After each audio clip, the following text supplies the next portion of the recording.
Ya oke, kali ini kita akan bahas mengenai contoh soal. Ya, setelah tadi kita bahas definisi basis, kita akan bahas mengenai yang pertama, contoh pertama ini adalah tipikal soal ya. Jadi, apabila kita diberikan suatu set vektor, kita diminta membuktikan apakah set vektor ini merupakan basis dari ruangan tersebut atau bukan. Yang harus diperhatikan pertama kali adalah kita harus memastikan benar-benar bahwa jumlah vektornya itu sama dengan dimensi ruang yang disebut ya. Karena begini, kalau misalnya dia ruang berdimensi 3, kemudian kita diberikan cuma dua buah vektor, itu kan sudah jelas dong, dua buah vektor ini tidak akan bisa menjadi basis dari ruang berdimensi 3. Karena seminimal-minimalnya kita butuh 3 vektor kalau dia ruang berdimensi 3. Begitu juga kalau ternyata ruangnya berdimensi 3, kita diberikan 4 buah vektor. Nah, udah jelas dong, berarti karena vektornya kelebihan, set vektor ini pasti bukan merupakan sebuah basis. Nah, jadi cek dulu yang pertama, jumlah vektornya sesuai nggak sama dimensi ruang vektornya. Di sini, di contoh pertama ini sama ya, bahwa vektornya ada 3, kemudian dia diminta membuktikan apakah dia basis untuk ruang berdimensi 3. Nah, jadi sekarang kita diminta untuk menunjukkan apakah dia merupakan suatu basis. Oke. Caranya gimana? Caranya berarti ya kita kembali ke syarat yang tadi ya, bahwa kita butuh 2 syarat. Yang pertama adalah bebas linear, yang kedua adalah merentang. Tadi kita punya vektornya 3. V1-nya 121, V2-nya 290, dan V3-nya adalah 334. Ya. Nah, berarti kita harus membuktikan. Ya. Gimana dong caranya membuktikan? Syarat pertama adalah boleh bebas linear dulu, boleh merentang ya, sama aja. Misalnya saya taruh merentang dulu deh. Kalau merentang, berarti misalnya saya punya sembarang B adalah sembarang vektor dalam ruang V ya. Kita harus membuktikan bahwa si vektor B ini bisa dibentuk dari kombinasi linear V1, V2, dan V3 ya. Dimana di sini kita akan coba masukkan kombinasi linearnya menggunakan konstanta C ya. Jadi kita punya C1, C2, C3. Ya. Harus ada ya. Harus ada C1, C2, C3 sehingga terdapat B ya, terdapat vektor B. Itu syarat yang pertama. Intinya harus konsisten ya. Harus konsisten. Nah, syarat yang kedua dia bebas linear. Apa? Kalau bebas linear, kita tahu bahwa dia adalah C1V1 ditambah C2V2 ditambah C3V3 sama dengan 0. Di mana konstanta C1, C2, C3-nya ini harus sama dengan 0. Nah, kemarin berarti kan supaya dia bebas linear, kita tahu syaratnya sama, dia harus konsisten. Kalau dia konsisten, berarti determinannya tidak boleh 0. Karena ya kalau determinannya 0, berarti dia matriksnya nggak bisa di-inverse, berarti dia nggak konsisten, berarti kita nggak bisa dong ketemu bahwa C1, C2, C3-nya adalah 0. Jadi sebenarnya syaratnya kurang lebih sama ya kalau kita bisa menentukan matriksnya. Untuk merentang sama bebas linear ini sama-sama harus konsisten. Oke? Jadi sekarang kita coba cari dulu matriksnya ya, matriks dari persamaannya. Mirip sebenarnya, coba kita buat. Kita punya matriksnya, di sini pasti isinya V1, V2, V3 ya. V1-nya 121, V2-nya 290, dan V3-nya 334. Ya, ini matriks yang pertama. Kemudian kita punya di sini C1, C2, C3. Nah, sama dengannya, kalau untuk yang merentang, dia akan sama dengan B1, B2, B3 ya, vektor B. Tapi kalau untuk yang bebas linear kan dia akan sama dengan 0, 0, 0. Gitu ya. Tapi cara pengerjaannya sama ya, karena kan cuma beda di hasil akhirnya.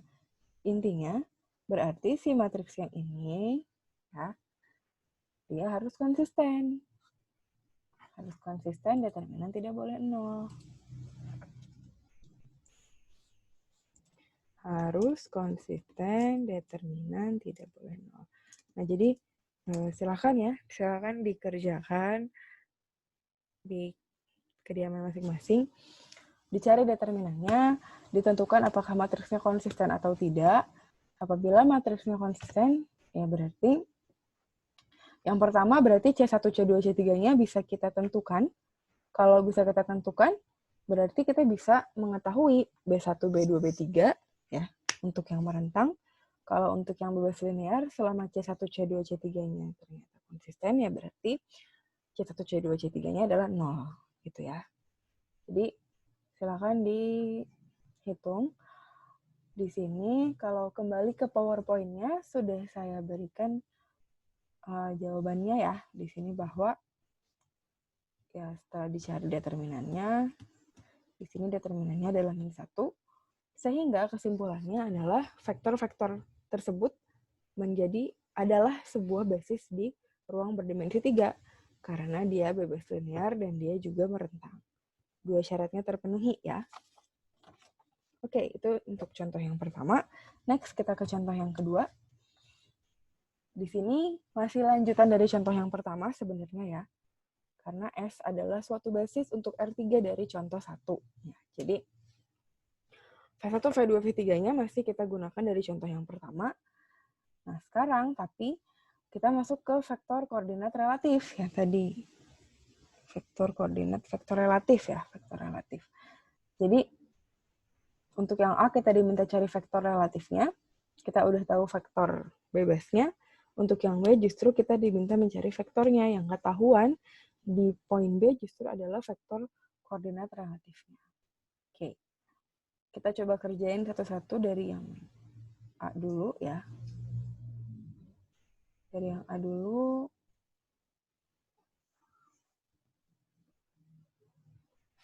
Untuk basisnya tadi masih sama ya, karena kita sudah bisa membuktikan bahwa vektor ini adalah basis. Jadi kita langsung gunakan dia untuk soal berikutnya.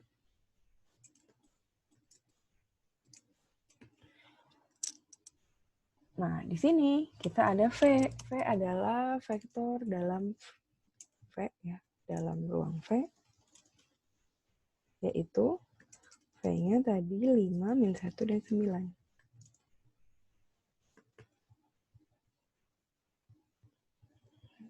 Nah, tadi V1, V2, V3 basis ya. Basis dari ruang V. Nah, oke, berarti kita akan kembali ke persamaannya, bahwa kalau kita tahu V adalah vektor dalam ruang V, berarti si V ini adalah kombinasi linear dari V1, V2, V3. Ya kan? Berarti V sama dengan C1, V1, C2, V2, plus C3, V3. Di sini kita udah tahu beberapa poin. Kita udah tahu V-nya adalah 5, 1, min 9. Kita tahu V1, kita tahu V2, kita tahu V3. Berarti kita bisa cari dong ya matriks terakhirnya, yaitu C1, C2, C3. Karena kita udah tahu semua. Kita udah tahu semua variabelnya. Jadi di sini kita akan buat matriks V1, V2, V3.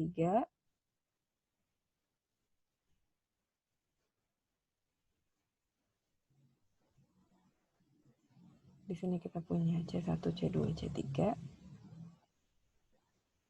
Di sini kita punya hasil akhirnya. V-nya di sini adalah 5, min 1, 9. Ya. Oke, kalau udah ketemu matriks kayak gini, dengan metode inverse lah, atau dengan metode reduksi baris, teman-teman bisa cari berapa sih C1, C2, dan C3-nya. Ya, itu untuk yang pertama. Untuk yang poin A. Nah, untuk yang poin B, ya. Untuk yang poin B, kita akan kerjakan di sebelahnya. Ya.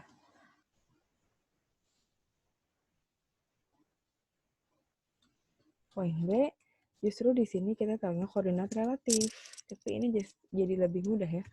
Kalau kita tahu koordinat relatifnya min 1, 3, 2. Ya. 1, 3, 2. Yang ditanya apa? Yang ditanya berarti sekarang justru V-nya. Ya. Jadi kalau dari persamaan ini, ya persamaan kombinasi linear antara basis-basisnya, ya. Sekarang justru kan yang kita tahu adalah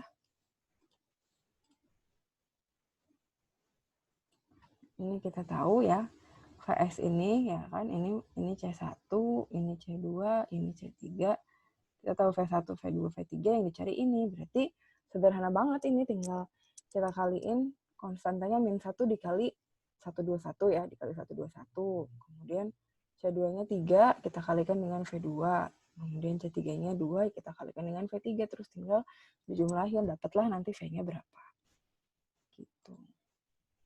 Nah, di PowerPoint-nya, ya lagi-lagi di sini udah saya berikan juga solusinya ya. Jadi bisa dicocokkan nanti jawaban apakah kalau dicari sendiri hasilnya sama atau enggak ya. Jadi itu ya contoh soal-soal dasar untuk basis.